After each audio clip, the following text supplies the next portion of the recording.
Magandang umaga mga bata. Magandang umaga po, guro. Manatiling nakatayo para sa ating dalangin. Sundan niyo ang ating dalangin. Mahal naming Diyos. Mahal naming Diyos. Salamat po sa araw na ito. Salamat po sa araw na ito. Gabayan niyo po kami. Gabayan niyo po kami Sa aming pang-araw-araw na buhay. sa aming pang-araw-araw na buhay. Ito lamang po ang aming dalangin. Ito lamang po ang aming dalangin Sa ngalan ng Jesus sa ngalan ng Jesus Kristo. Kristo. Amen. Amen. Bago kayo upo, pakiayos ang inyong mga upuan at pinutin yung mga malas sa inyong mga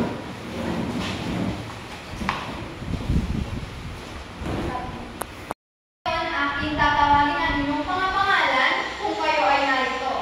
Ang gagawin niyo lamang ay pag narinig niyo ang inyong mga pangalan ay pumalakpak ng 3 beses. Naintindihan ba? Opo, guro. Amelia,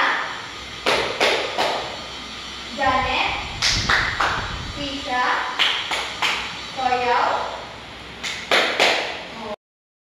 Magaling! Lahat kayo ay kumpleto at handa nang makinig sa ating tatalakayan ngayon. Bago natin tuloy ang umpisahan ng ating talakayan, narito ang ating mga tuntunin sa silid-aralan. Ang una ay, anong ginagawa niya? Nakikinig. Makinig sa akin at sa inyong mga kaklase kapag sila ay sumasagot kay teacher. Ilan si teacher? Isa. Kaya makinig kayo dahil hindi ko kaya yung mga boses ninyo. Ang pangalawa ay tumahimik. Kayo ay tumahimik kapag si teacher ay nagsasalita sa harapan at kung ang inyong mga kaklase ay sumasagot sa aking mga katanungan. Naintindihan ba? Opo, guro. Kahapon ay napag-aralan natin ang pang-uwi, na kung saan ang pang-uwi ay ginagamit natin upang ilarawan ang isang pangkalit o pangalan. Ngayon naman, nagtala ako dito ng mga pangungusap at tukuyin ninyo kung nasaan dito ang pang-uwi. Naintindihan ba mga bata?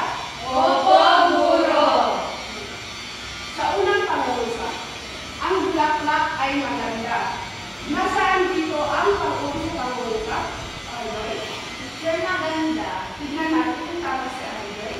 Maganda. Tama si Arjoy. Ngayon naman sa pangalawang pangungusap, ang puno ay malaki. Nasaan dito ang pag-uri? Guro, malaki. Malaki. Tama. Ang pag-usap ng pangungusap ay malaki. At ang panghuling pangungusap, ang aso ay mataba. Nasaan dito ang ating panguli? Guro, mataba. Mataba.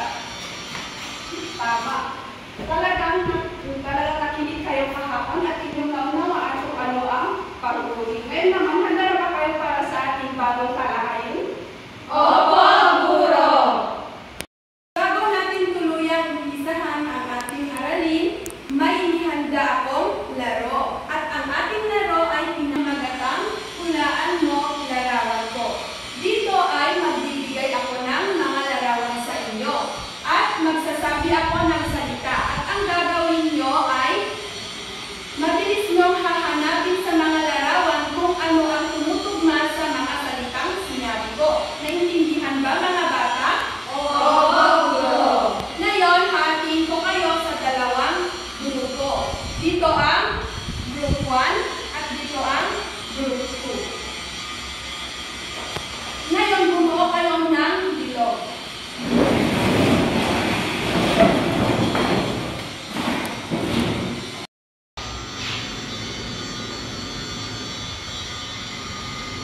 Ang unang grupong magtataas ng kanilang sagot ay ang siyang mabibigyan ng puntos. At ang grupong may pinakamaraming puntos na naipon ay siyang tatanghaling panalo.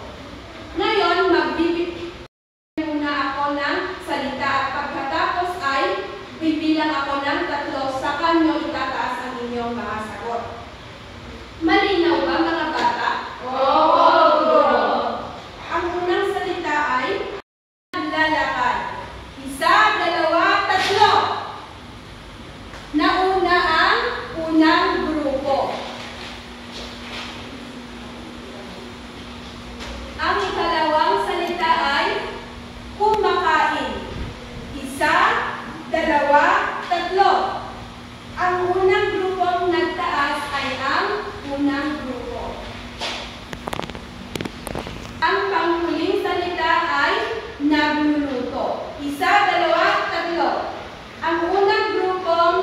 pagkatapos ng kanilang sagot ay ang Group 2. Ngayon, ang panalo ay ang Group 1. Bigyan natin sila ng 3 palakpak. Ngayon naman, kahit natalo ang Group 2, bigyan pa din natin sila ng 2 palakpak. Ngayon, maaari nang ibalik ang inyong upuan sa dati lang.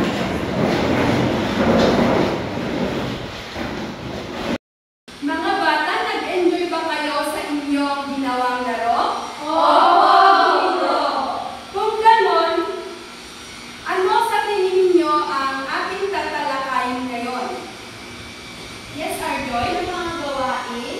Tama, mga gawain. May iba pa bang sagot? Yes, Janet? Kilos teacher. Ito ay mga kilos. Tama. May iba pa bang sagot? Yes, Shaila? Teacher, mga gawain na ginagawa namin sa bahay. Tama. Ang inyong mga sagot ay tama. At ngunit, bago tayo magsimula, nais ko munang ibahagi sa inyo ang layunin ng ating aralin. Sa pagtatapos ng aralin ito, tayo ay inaasahang matukoy ang mga salitang nagsasaad ng kilos sa mga binasang pangungusap o mga visual na pantulong. Pangalawa, maipahayag ang pagpapahalaga sa kahalagahan ng mga kilos sa pang-araw-araw na buhay. At panghuli, magamit ang tamang salitang kilos sa pagsasalaysay ng mga personal na karanasan. At ngayon, balikan natin ang mga larawan na inulaan nyo kanina. Dito sa unang larawan, ano nga ba ulit ang ginagawa ng bata? Yes, Iris? Guro, naglalakad siya. Siya ay naglalakad. So ano ang ginagamit, ano ang parte ng katawan niya na ginagamit niya upang maglakad? Yes, Arjoy? Sir, mga paa. Tama, mga paa. So, maaari mo bang tignan kung ano ang hinahawakan ng bata? Yes? Guro tayo. Ang kanyang payong. Kapag ba kayo naglalakad sa mainit na panahon, kayo ba ay gumagamit ng payong? Opo! Tama, dapat tayong gumamit ng payong upang tayo ay maprotektahan sa init ng panahon. Sa susunod na larawan, ano ang ginagawa niya? Yes, Teacher, nagluluto ko. siya ay nagluluto. Anong parte ng katawan niya ang gumagalaw? Yes, Shaila? Kamay na po. Ang kanyang kamay. Sa susunod na larawan, ano ang pinapakita ng larawan na kilos? Yes, Iris? Ang mga bata ay naglilinis, guro. Sila ay naglilinis. Anong parte ng kanilang katawan ang gumagalaw? Yes, Arjoy? Sir, kamay at paa po. Ang kanilang mga kamay at paa. Ngayon, tatanungin ko kayo. Kayo din ba ay naglilinis? Opo, guro. Bakit kailangan natin maglinis? Yes, Arjoy? Sir, upang maiwasan yung mga dumi na nakakalat at magkaroon tayo ng sakit. Tama ninyong sinabi. Ngayon naman sa panghuling larawan. Ano ang pinapakitang kilos na nasa larawan? Yes, Janet? Kumakain, teacher. Kumakain. Ano ang kinakain niya? Teacher, prutas. Prutas. So, anong parte ng kanyang katawan ang gumagalaw? Yes, Iris? Ang kanyang mga kamay. Ngayon, ang lahat ng nasa larawan ay mga kilos na ating ginagawa. At ang tawag doon ay pandiwa.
Batay sa video na pinanood natin, ang pandiwa ay mga salita na nagsasaad ng kilos. So, batay sa ating pinanood, ano yung mga ginawang kilos doon? Yes, Amelia? Naglalakad, guro. Naglalakad, tama. Sino pa? Yes, Janet? Tumatawa, guro. Tumatawa, very good. Sino pa? Yes, Prisha? Sumasayaw, guro. Sumasayaw. Ang lahat ng mga naobserbahan ninyo sa video na pinanood natin ay mga salitang kilos o mas kilala nating pandiwa. So, alam niyo na ang tawag natin sa mga salitang kilos ay pandiwa. Sa akin ang kwento at inyong papakinggan ng mabuti at magtatanong ako mamaya ng mga katanungan ukol sa binasa kong kwento. Ang pamagat ng ating kwento ay ang batang tamad. Si Nardo ay isang batang tamad. Hindi siya nag-aayos ng higaan pagkatapos matulog at hindi din siya gumagawa ng gawaing bahay. Lagi siyang nakahiga at nanonood ng telebisyon. Isang araw, nagalit ang kanyang nanay. Simula noon, nagsimula na magtrabaho si Nardo at naging masipag na siyang bata. Batay sa binasa ng kwento, sino si Nardo sa kwento? Yes, Amelia? Ang batang tamad, guro. Ang batang tamad. Kung kayo si Nardo, tutularan niyo ba siya? Opo! Hindi. Bakit hindi niya tutularan si Nardo? Kasi kailangan siya. Bakit siya? Hindi niya tinutulungan ang kanyang nanay sa gawaing bahay. So, batay sa kwento, ano yung mga kilos na ginagawa ni Nardo? Yes? Natutulog, guro. Natutulog. Natutulog ba kayo ng maaga? Oo, guro. Tama, matulog tayo ng maaga upang hindi tayo malate sa ating mga klase. Ano pa? Yes, Shayla? Nanonood, guro. Nanonood. Si Nardo ay nanonood ng telebisyon. Nanonood din ba kayo? Opo, guro. Ano yung mga pinapanood ninyo? Yes? Guro, nanonood po ako ng Batang Quiapo. Nanonood ng Batang Quiapo. Pero, pag kayo nanonood ay limit lang dahil ang sobra ay nakakasama. Ano yung masisira sa atin? Mata. Ngayon na napag-alalan natin ang tungkol sa pandiwa, gagamit tayo ng web upang sa ganoon ay mas malinaw ninyong makikita ang mga kilos na inyong ginagawa sa pang-araw-araw. Una ay mga ginagawa ninyo sa paaralan. Maaari ba kayo mag-isip ng mga kilos na inyong ginagawa sa paaralan? Ayun. Teacher, nakikinig sa mundo. Nakikinig sa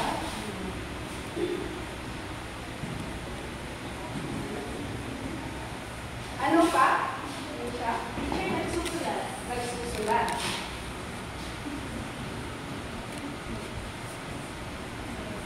Ano pa? Guro, nagbabasa. Nagbabasa.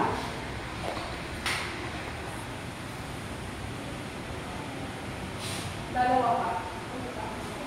Bumubuti, teacher. Bumubuti.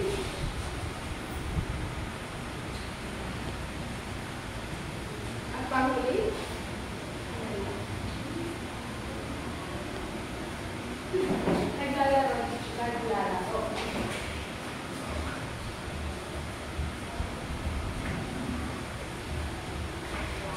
Ang mga binanggit ninyo ay inyong madalas na ginagawa sa paaralan. Kayo ay nakikinig sa inyong guro, nagsusulat, nagbabasa, bumubuhit at naglalaro sa paaralan. Ngayon naman, mga gawain na inyong madalas na ginagawa sa tahanan. Magbigay na kayo. Amelia. Naglilinis, teacher. Naglilinis. Ano ba? Ano? Natulog, teacher. Natutulog.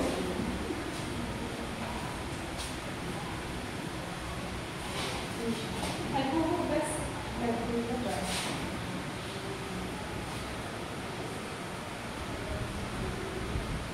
Ano pa? Nagsisipilyo, teacher. Nagsisipilyo.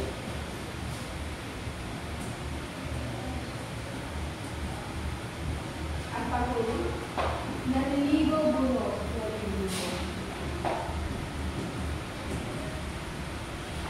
Ito ang mga gawain na inyong ginagawa sa inyong tahanan. Kayo ay natutulog, naglilinis, nagtutugas, naliligo at nagsisipilyo. Ngayon naman, alam niyo na ba ang mga kilos na inyong ginagawa pang araw-araw sa paaralan at tahanan? Opo, guro. Maraming salamat sa inyong mga kasagutan. Ngayon naman, tandaan niyo na ang pandiwa ay yung mga kilos na inyong ginagawa sa tahanan at sa paaralan. Gayon din sa inyong paglalaro, may mga kilos din kayong ginagawa. Ngayon na alam ninyo ang kahulugan ng pandiwa at mga halimbawa nito, may mga pangusap akong inihanda na inyong tutukuyin kung nasaan dito ang pandiwa. At hindi lamang yun ang inyong gagawin. Ang gagawin din ninyo ay tukuyin ang mga maaaring bunga ng kilos na nagawa sa pangungusap. Naintindihan ba mga bata? Oo, guro. Ang unang pangungusap ay, si Nena ay nagtapon ng basura sa ilog kahapon. Nasaan dito ang pandiwa?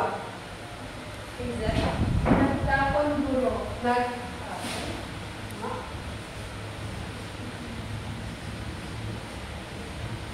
Tama. Ang pandiwa sa ating pangungusap ay nagtapon. Ngayon naman, ano kaya ang maaaring mangyari sa ilog kung nagpatuloy na nagtatapon si Nena sa ilog? Teacher, mamamatay ang mga isda. Mamamatay ang mga isda dahil makakain ng mga isda ang mga basura na tinatapon ni Nena. Ano pa? Teacher, magkakaroon ng pollution sa tubig. Magkakaroon ng pollution sa tubig dahil madudumihan ang ilog. Tama. Ano pa? Meron pa? Wala na. Ngayon naman sa ating pangalawang pangungusap, si Anthony ay palaging kumakain ng candy. Nasaan dito ang ating pandiwa? Kumakain guro. Kumakain.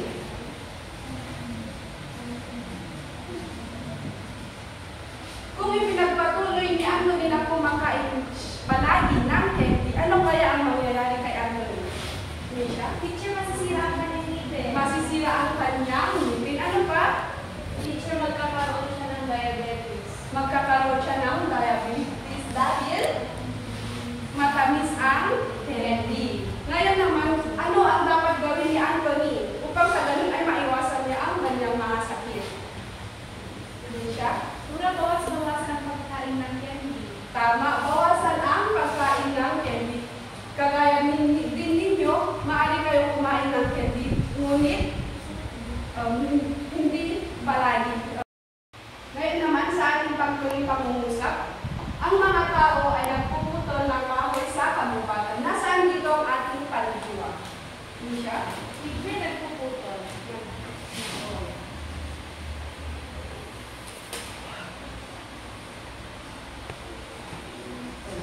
Tama. Ang pandiwa sa ating pangungusap ay nagpuputol. Ano kaya ang maaaring mangyari sa kabubatan kung patuloy na nagpuputol ng kahoy ang mga tao? Hazel? Makakalbo ang kabubatan guro. Makakalbo ang kabubatan at ano pa? Bubuo ang lupa, guro. Bubuo ang lupa dahil wala ng kahoy na siyang nagkahawak sa lupa. Magaling mga bata at ngayon naintindihan niyo na ang pandiwa. Ngayon naman, upang mas maunawaan natin kung ano ang pandiwa, kayo ay magkakaroon ng pangkatang gawain. Kayo ay papangkatin ko ng tatlong grupo. Ang unang grupo ay sina Iris at Arjoy, pangalawang grupo sina Shaila at Hazel, at pangatlong grupo naman sina Angela at Misha. Ngunit bago yan, atin mo nang i-present sa inyo ang ating pamantayan. Nilalaman, 5 puntos, pamamahala sa oras, 3 puntos, kooperasyon, 3 puntos din, presentasyon na may 4 na puntos, na may kabuuang 15 points. Ngayon, ang gagawin ng unang grupo ay gamit ang Venn diagram, may mga larawan akong ibibigay sa inyo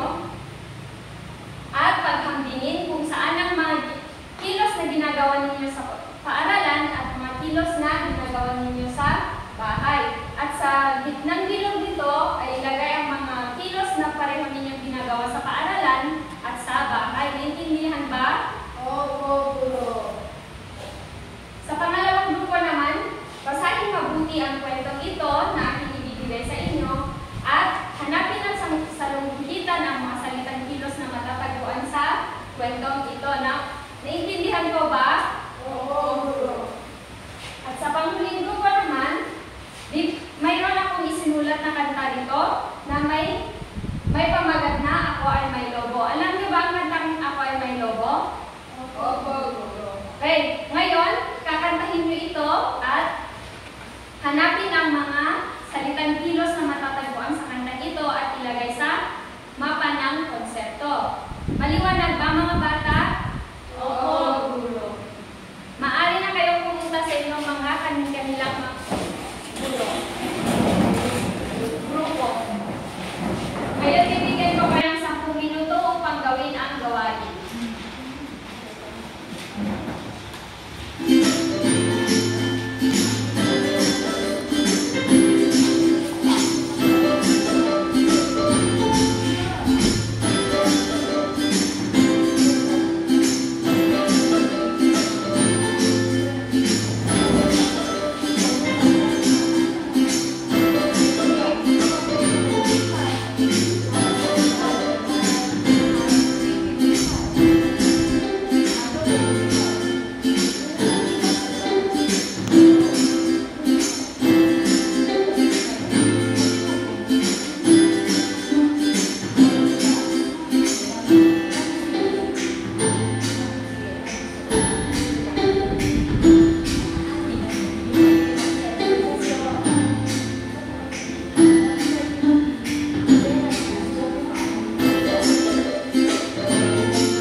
Naliligo ba kayo sa paaralan?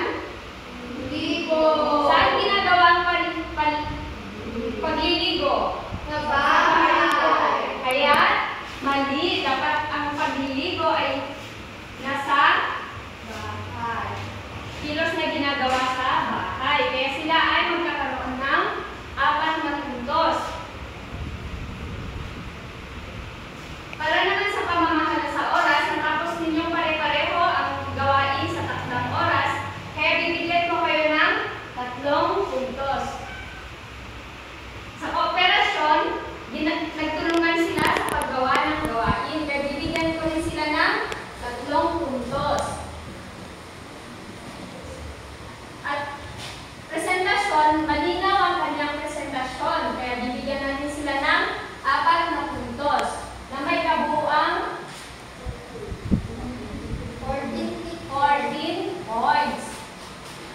Bigyan natin sila ng palakpak muli. Ngayon naman, ating pakinggan ang presentasyon ng ikalawang grupo.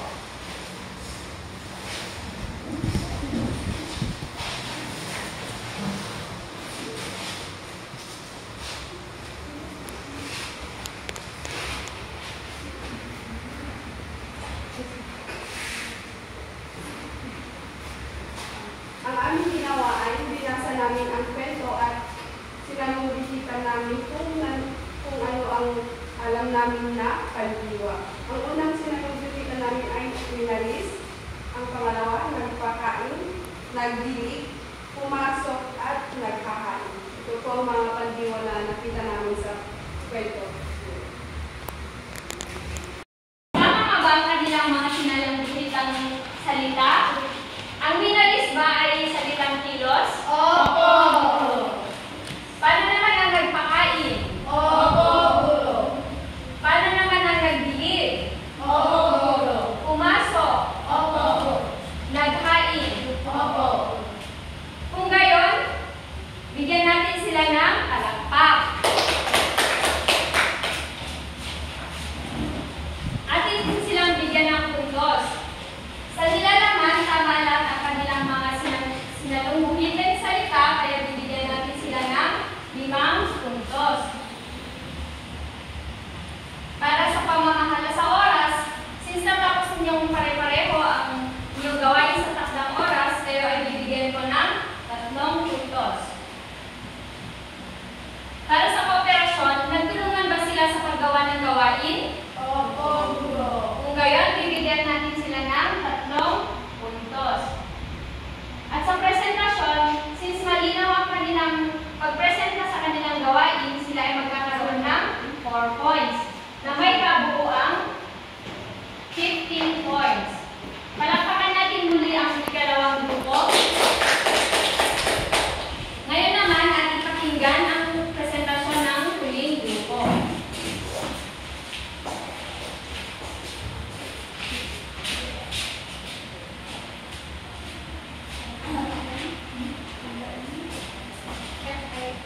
Ako ay may lobo, lumipad sa langit, di ko na nakita, umutok na pala, sayang ang pera ko, pinambili ng lobo, sa pagkain sana, nabusog pa ako.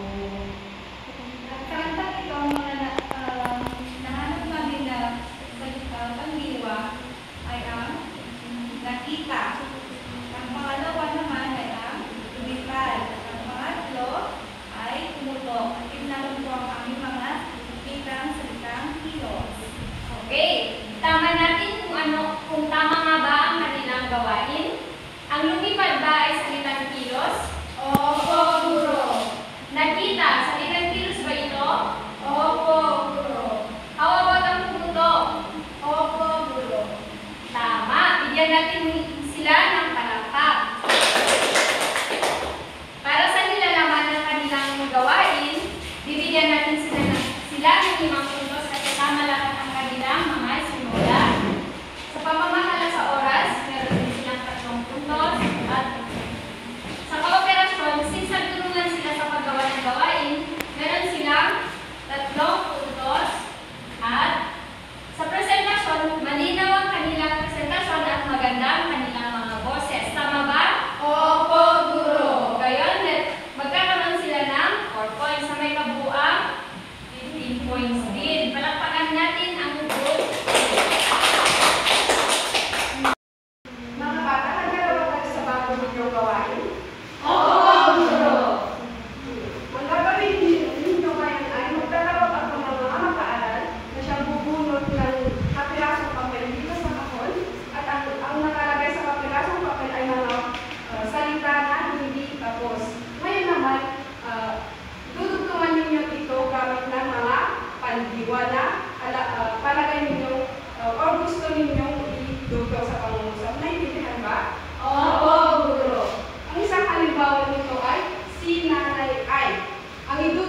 akin ang kausap. Ay, ang Si tatay ay...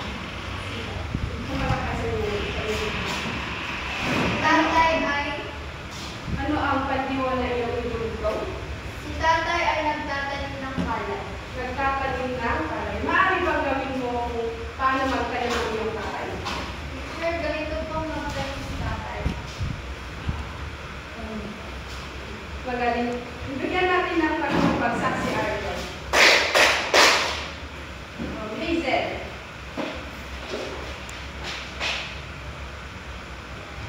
Basta ko yun. Kasi yung kaklase. Si Juan ay naglalaro. Paano maglaro si Juan? Ano bang ipasika po? Naglalaro siya ng bola. Paano maglaro ng bola? Hindi ko pwede. Hindi tama. Bigyan natin ng tatlong bagsak si Hazel. Bigyan naman si Nisha.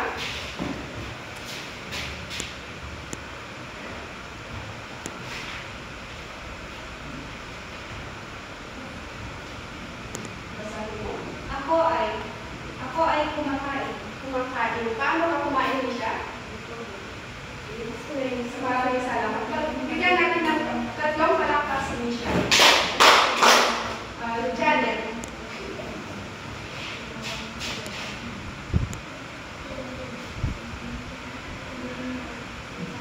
Ang mga lola sa plaza ay nagkakape.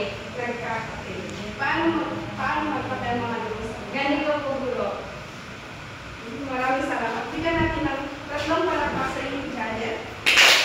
At ang huli, Angela.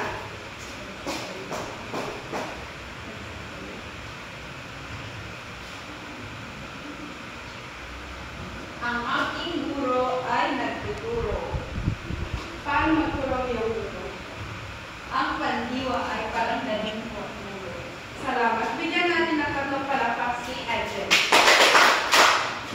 Napakagaling naman ng mga pandiwa na inyong sinabi at inyong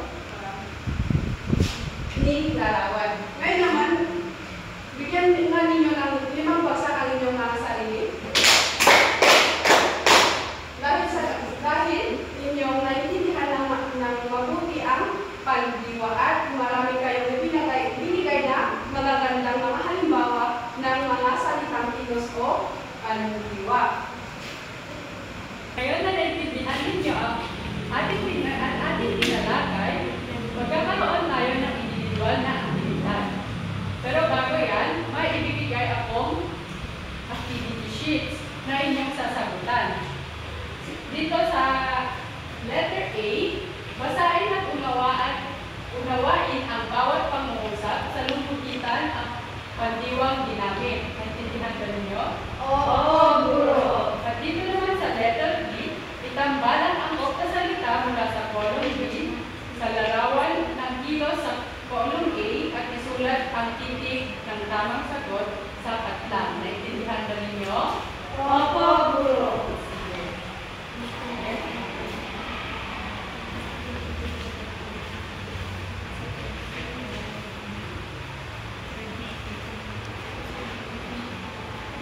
Meron tayong 10 minuto upang sagutan ito.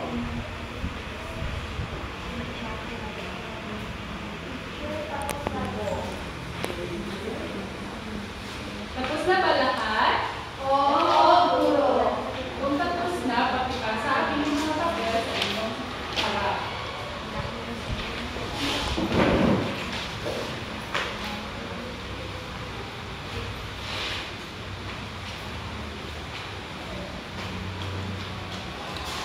Ito ang inyong salitang aralin. Maibibigay akong mga larawan at inyong obserbahan kung anong kilos ang kanilang ginagawa at ilagay ito sa likod ng papel.